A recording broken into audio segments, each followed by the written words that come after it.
Mon père était le fondateur de Medicare Pharma, l'une des entreprises pharmaceutiques les plus prospères de Chicago. Jusqu'à l'année dernière. Il y a 3 mois, mon père est décédé d'une crise cardiaque. Il avait 68 ans, il était trop jeune pour mourir. J'ai appris qu'il s'était effondré dans les bureaux de l'entreprise, dans la Willis Tower, dans le Lop District de Chicago. C'était une fin appropriée pour un homme qui a vécu et respiré son travail jusqu'à la fin. Mais je n'ai pas pu assister à ces derniers instants. Même si je voulais me précipiter à ses côtés. Ma mère m'en a empêché en me disant qu'il était trop tard. L'appel téléphonique de ma mère a été bref. Thomas est mort. Les funérailles auront lieu dimanche. C'est tout. Sa voix était aussi naturelle que si elle annonçait la livraison d'un colis. Ce n'est qu'après la mort de mon père que j'ai réalisé à quel point il devait se sentir seul dans cette famille. Je travaille comme comptable principal dans un grand cabinet comptable de Chicago. Mon salaire annuel est de $80 000. Je vis seul dans un appartement modeste du quartier de River North. Je ne suis pas riche, mais je suis fier de la vie que je me suis construite. Enfiler mon costume Brooks Brothers et me rendre tous les matins à la Prudential Plaza sur Michigan Avenue, c'est la voie que j'ai choisie. Ou, peut-être, le chemin que j'ai été forcé de choisir. Mon père était un homme doux et honnête. Du moins. C'est ainsi qu'il m'apparaissait. Mais il y a toujours eu une certaine distance entre nous. Les souvenirs d'enfance que j'ai de lui sont fragmentaires, comme un puzzle auquel il manquerait des pièces. À un repas de Noël, il avait toujours de la paperasse étalée devant lui. Même lors de la remise de mon diplôme de fin d'études secondaires, il était constamment au téléphone. Avec le recul, je me dis qu'il y avait peut-être des raisons à tout cela. Ma mère Carole, en revanche, était différente. Reine de la société dans le quartier aisé de Winnetka, sur la rive nord de Chicago, elle avait été directrice financière de l'entreprise. Sa nature calculatrice et son obsession des apparences m'avaient troublé depuis l'enfance. Faire du shopping chez Saks Fifth Avenue, discuter d'art en tant que membre de l'Art Institute of Chicago, assister à des concerts en tant que mécène de l'Orchestre symphonique de Chicago. Chaque activité n'était pour elle qu'une nouvelle occasion d'afficher son statut. Puis il y a ma sœur Jessica. 3 ans plus jeune que moi, elle a maintenant des jumeaux et a construit ce que ma mère considère comme la famille parfaite avec son mari, cadre dans une société informatique. Elle aussi a travaillé dans l'entreprise à un moment donné en tant qu'assistante comptable. Ma sœur, qui ne peut s'empêcher de faire du shopping chez Neiman Marcus, semble avoir complètement hérité des valeurs de sa mère. Je ne comprends pas pourquoi j'étais la seule à prendre un chemin différent alors que tous les autres membres de la famille étaient impliqués dans l'entreprise. Lorsque je me suis inscrite en comptabilité à l'université, ma mère m'a dit que ce n'était pas fait pour toi. Lorsque j'ai manifesté mon intérêt pour l'entreprise, elle m'a repoussé en me disant, prends d'abord de l'expérience ailleurs. Maintenant, je suis chargée de trier les affaires de mon père. Me voilà. Jour après jour, face à des cartons poussiéreux dans le vaste bureau de la maison familiale. Qui aurait pu penser que c'était la dernière fois que je passais du temps avec lui? J'ai pris un congé pour m'atteler à cette tâche. Ma mère m'a dit que nous pourrions engager quelqu'un, mais j'ai insisté pour le faire moi-même. J'avais l'impression de chercher une sorte de dialogue avec mon père. Début de l'automne à Chicago. Les vents froids du lac Michigan font bruisser les arbres de la rue, qui commencent à changer de couleur. Les cloches de la 4e église presbytérienne sonnent au loin, annonçant le service du dimanche. Nous avions l'habitude de fréquenter cette église en famille. Aujourd'hui, j'ai entendu dire que ma mère et ma sœur n'y allaient plus que pour se retrouver. Ce matin encore, je monte les escaliers jusqu'au bureau de mon père. J'ouvre la lourde porte en acajou et passe entre les étagères qui montent jusqu'au plafond. Par la fenêtre, je peux voir le jardin méticuleusement entretenu. Un mois s'est écoulé depuis notre dernier dîner en famille au Gibson S Bar and Steakhouse. Père semblait vouloir dire quelque chose à ce moment-là, mais il était constamment interrompu par le bavardage de sa mère. Vais-je trouver quelque chose de nouveau aujourd'hui? Au fond de moi, j'en avais déjà le pressentiment. Et la poussière des cartons scintille dans le soleil du matin. Le bureau de mon père est plongé dans son silence habituel. Le bureau massif en acajou, comme un symbole de la présence même de père, trône au centre de la pièce. La boîte numéro 10 est déjà elle. Je regarde profondément en ouvrant une nouvelle boîte. Elle porte l'étiquette Documents importants 20 140 2024, écrite de la main méticuleuse de mon père. À ce moment-là, quelque chose a tremblé dans ma poitrine. Le soleil matinal éclaire lentement la pièce par les interstices entre les bibliothèques hautes de plafond. À l'extérieur de la fenêtre, les roses entretenues avec amour par Jean le jardinier portent encore la rosée du matin. J'ai entendu dire que père avait l'habitude de contempler le jardin de cette fenêtre tous les matins. À l'intérieur de la boîte, je trouve des piles bien organisées de documents bancaires. Un dossier bleu est étiqueté dépenses liées à la famille. Ma main s'arrête sur la première page que j'ouvre avec désinvolture. Dépenses de vacances familiales 15 000. Je feuillette les pages avec incrédulité.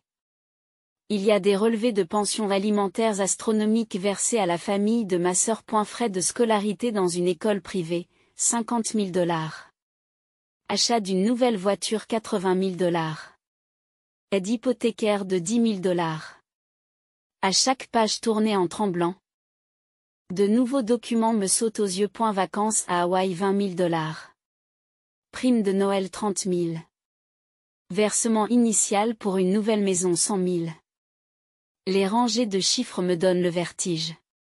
Il ne s'agissait pas seulement d'un relevé de dépenses, mais d'une histoire familiale dont je ne savais rien. Dans toute cette histoire, mon nom n'apparaît pas une seule fois. Pourquoi? Ma voix s'accroche. Ma gorge est sèche. Les oiseaux chantent par la fenêtre. En regardant le bureau de mon père, je vois que son stylo plume Parker est toujours là. A-t-il utilisé ce stylo pour écrire tous ces documents? Soudain, j'entends une porte s'ouvrir au rez-de-chaussée. Puis, le bruit des talons hauts de ma mère frappant le sol en marbre. Des pas réguliers s'approchent. Ami? Tu es encore en train de nettoyer? À la voix de ma mère, j'agrippe instinctivement le dossier. Mes mains ne cessent de trembler. Maman? C'est. Les mots me manquent. Maman entre dans le bureau et parcourt rapidement la pièce. Vêtue de son tailleur Chanel, elle est parfaitement maquillée, comme toujours. Que est-ce que tu regardes? Il y a une légère tension dans sa voix. Je tends le dossier, les mains tremblantes. De quoi s'agit-il? L'expression de ma mère change instantanément. Oh, tu as trouvé ça? Il n'y a plus de tension dans sa voix. Au contraire, il y a presque un élément d'amusement. Pourquoi seulement moi? Vous l'avez découvert, n'est-ce pas?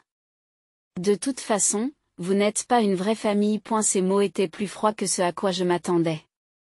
Maman a continué sur un ton décontracté, comme si elle commandait un café. J'étais contre dès le départ quand Thomas t'a ramené à la maison. Mais il n'a rien voulu entendre, rabâchant que cet enfant avait du potentiel. Regarde comme ça a bien tourné.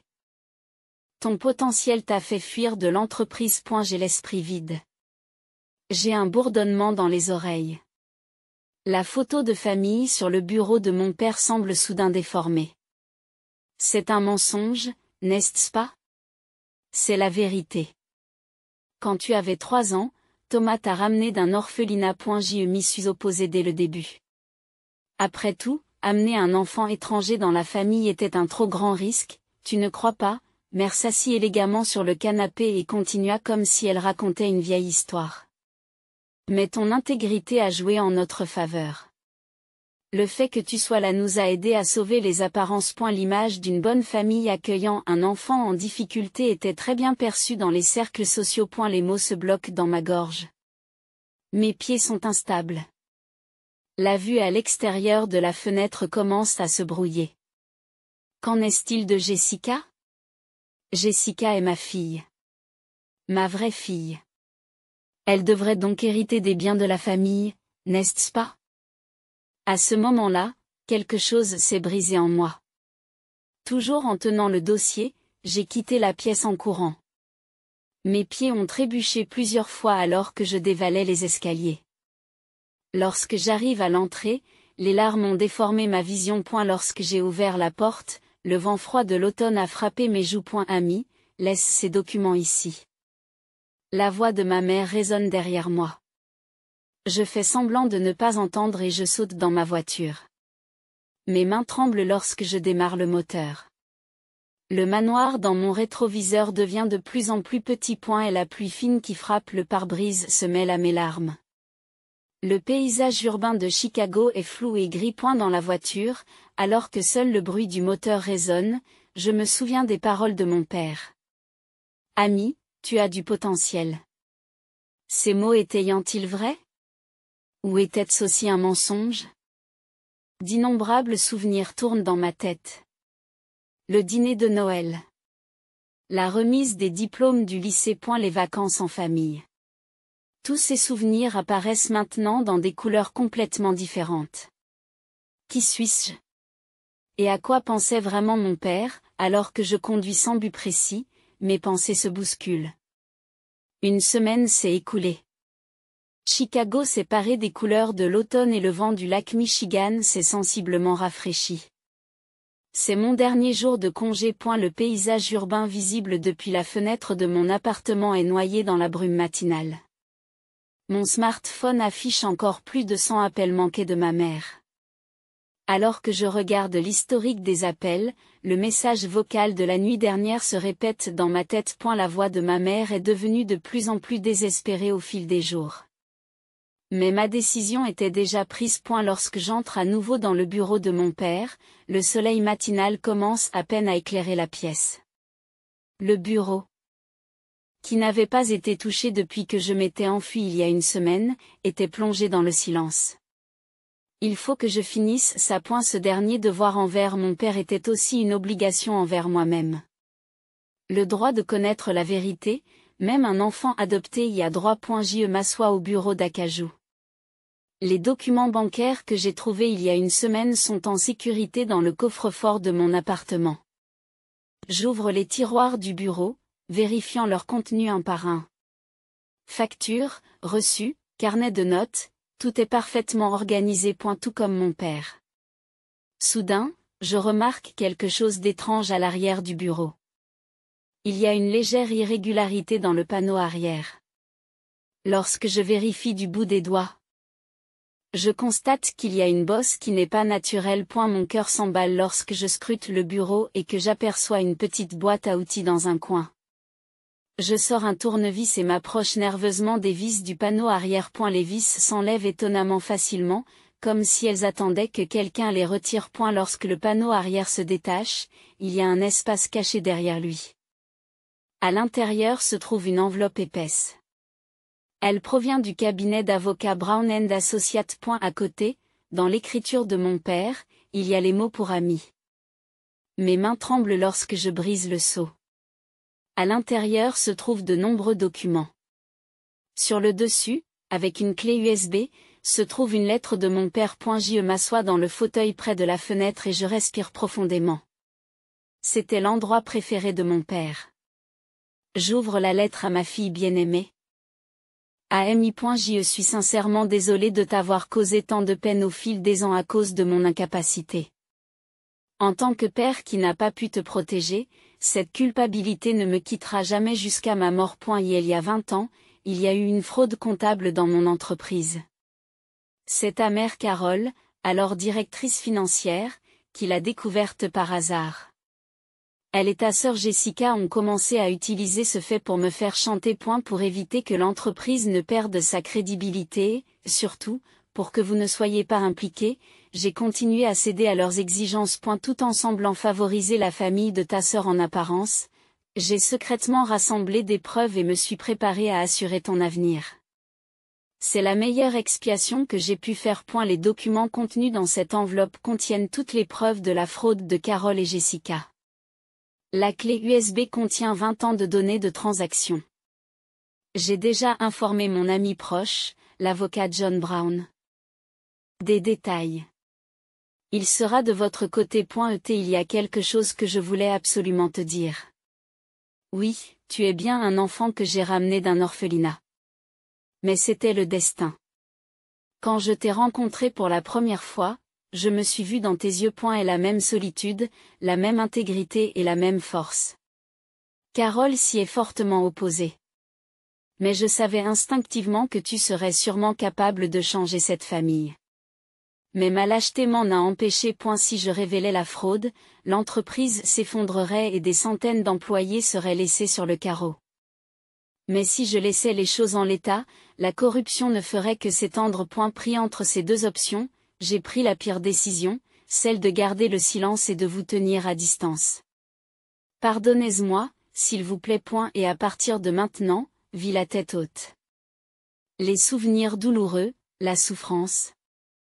Tout cela est de ma responsabilité. Mais ta vie ne fait que commencer. Tu as une force que personne ne peut enlever. Enfin, les mots que je voulais le plus dire. Ami, tu es ma fierté. Avec tout mon amour. Mon père. Je n'arrête pas de pleurer. À l'extérieur de la fenêtre, les oiseaux chantent leurs chansons du matin. Les roses que père aimait brillent dans le soleil du matin. L'enveloppe contenait des preuves encore plus choquantes. Des dossiers sur le détournement des fonds de l'entreprise par la mère et la sœur. Des copies d'emails menaçants. Des détails de transactions sur des comptes secrets. Tout était parfaitement organisé et classé par ordre chronologique. À ce moment-là, mon téléphone a sonné. C'est un numéro inconnu. Je réponds nerveusement. C'est Amy Bryant? C'est John Brown. Une voix basse et calme résonne. Votre père m'a tout raconté. Pourrions-nous nous rencontrer en personne dans mon bureau, au 45e étage du John Hancock Center, au fur et à mesure que le soleil se lève? L'étude devient plus lumineuse. La photo de mon père semble me sourire attentivement. C'est la volonté de mon père. Et le début d'une nouvelle vie. Je me lève avec détermination. Le soleil du matin sur mes épaules est chaud, comme la main de mon père. Chicago s'apprête à accueillir un nouveau jour. Les gratte-ciels se dressent dans la brume du matin. Ma voiture se dirige vers l'un d'entre eux, le John Hancock Center. Le manoir qui se reflète dans mon rétroviseur brille dans le soleil matinal. Je ne peux plus faire marche arrière. Je ne peux qu'aller de l'avant. C'est ce que voulait mon père. Dans la voiture qui me conduit au cabinet d'avocat, les souvenirs des quelques moments passés avec mon père défilent dans mon esprit comme un diaporama. Le jour de la remise de mon diplôme de fin d'études secondaires, il était effectivement constamment au téléphone. Mais ensuite, lorsque nous nous sommes retrouvés seuls, il m'a doucement félicité. Je me souviens encore de la chaleur de ses yeux à ce moment-là. Tout était prévu pour ce jour. Mon père se battait tranquillement depuis 20 ans. Le centre John Hancock apparaît devant moi, brillant dans le soleil du matin. 3 jours se sont écoulés depuis ma rencontre avec l'avocat Brown. La poussière projette des ombres à travers la fenêtre de mon appartement situé au nord de la rivière. Les appels de ma mère ne cessent jamais. Ami, répond au téléphone tout de suite. Tu sais que l'entreprise est en danger, n'est-ce pas? Tu réalises que ton égoïsme va laisser les familles des employés sans abri? Tu crois que je vais te pardonner un tel traitement? Les messages vocaux deviennent de plus en plus menaçants. Pendant ce temps, j'ai examiné attentivement les preuves que mon père a laissées à l'avocat Brown. Dans le cabinet d'avocat situé au 45e étage du John Hancock Center, qui surplombe Chicago. L'avocat parle calmement. Thomas se prépare à ce jour depuis 20 ans. Chaque jour, il a rassemblé des preuves petit à petit, tenu des registres et tout organisé. Mais jusqu'au bout, il ne voulait pas vous faire souffrir. C'est pourquoi il a choisi ce moment. Et la préparation méticuleuse de père était à la fois un acte d'amour et d'expiation. À 20 heures, on sonne à la porte. Je reprends mon souffle en voyant les visiteurs à travers le Judas. Mère Carole et sœur Jessica. Leurs expressions témoignent d'une anxiété que je n'ai jamais vue auparavant. Avant d'ouvrir la porte, je lance l'enregistreur vocal de mon téléphone. Cela aussi est conforme au plan discuté avec l'avocat Brown. Entrée. Alors que je leur montre le salon, la mère commence immédiatement. Arrêtez ces bêtises. Détruisez les dossiers de votre père maintenant. Pourquoi? Ce sont des documents comptables de la société. Laisse-nous nous occuper des affaires de l'entreprise. Non. Maman. Je veux parler de la comptabilité frauduleuse. À ces mots, l'expression de la mère se fige. Sœur Jessica ne peut cacher sa panique. De quoi parlais-tu? Je sais tout. Père a laissé tous les dossiers. Je sors lentement la clé USB. Le visage de la mère se vide de ses couleurs. 20 ans de preuves. Copie des courriels de menaces, relevé des transactions sur les comptes secrets, tout est à point et ne soit pas ridicule. Jessica s'écrie soudain. Tu n'es qu'une enfant adoptée. Quel droit as-tu? Jessica. La mère essaie de l'arrêter, mais il est trop tard. Oui, je suis adoptée. Mais mon père m'a choisi. Il a enduré pendant 20 ans pour protéger cette entreprise. Je me lève et me dirige vers la fenêtre. La vue nocturne est magnifique. Maman, tu te souviens quand j'ai dit que je voulais entrer dans l'entreprise? Tu m'as dit d'acquérir de l'expérience ailleurs. En fait, tu avais peur que je découvre la fraude, n'est-ce pas? Tais-toi. La mère crie. Que est-ce que tu en sais? Pour protéger la crédibilité de l'entreprise, son statut social, tout ce que nous avons arrêté de mentir. Ma voix est calme. Tout ce que tu voulais protéger, c'était ton style de vie luxueux. Ce n'est pas du tout la même chose que la façon dont mon père a essayé de protéger l'entreprise. Alors qu'est-ce que tu comptes faire, s'emporte ma sœur? Tu vas tout dévoiler? L'entreprise va s'effondrer si tu le fais. Non. De la vapeur s'échappe du thé que j'ai préparé dans la cuisine. Le parfum de la cannelle emplit la pièce. Je protégerai l'entreprise. Mais d'une autre manière. Je ramasse les documents sur le canapé. Il s'agit de la proposition d'une nouvelle structure de gestion. J'ai déjà réglé les détails avec l'avocat Brown. Vous et votre mère démissionnerez de tous vos postes. Vous rendrez tous les fonds détournés. En échange, nous ne porterons pas plainte. C'est absurde. La voix de la mère tremble.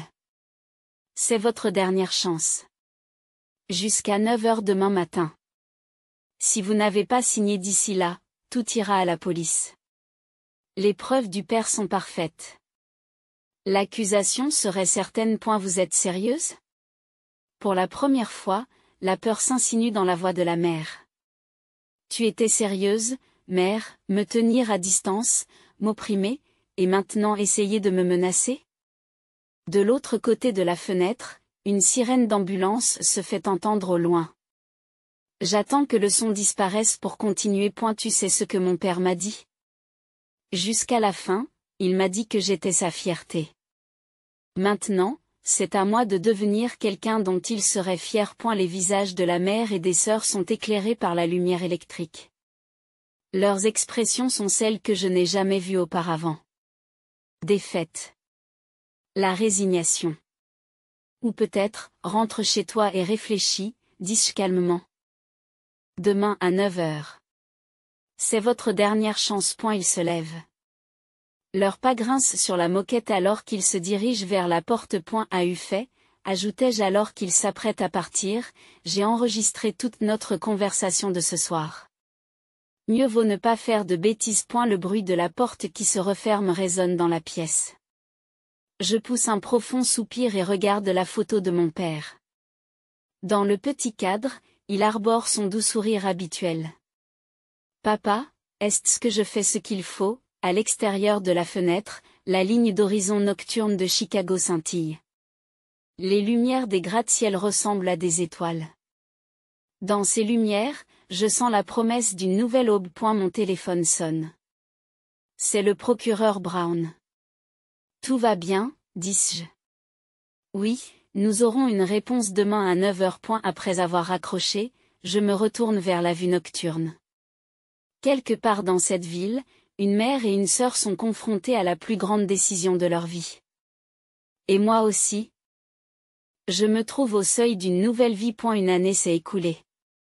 L'automne de Chicago peint à nouveau la ville de couleurs vives.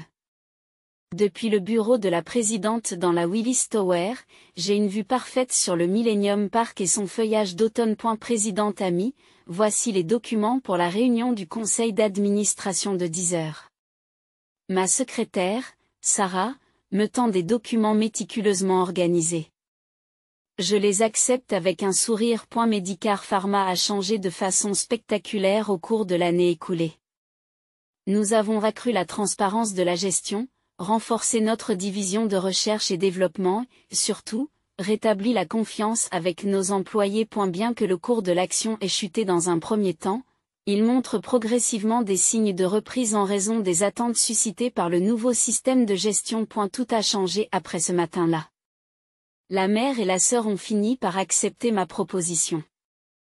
À 9 heures, elles ont signé les documents dans le bureau du procureur Brown et ont démissionné de tous leurs postes. Les fonds détournés sont restitués en plusieurs fois. La mère a maintenant vendu le manoir de Winnetka et vit seule dans un petit appartement à Lakeview. Et la mise à l'écart des cercles mondains a probablement été son plus grand coup.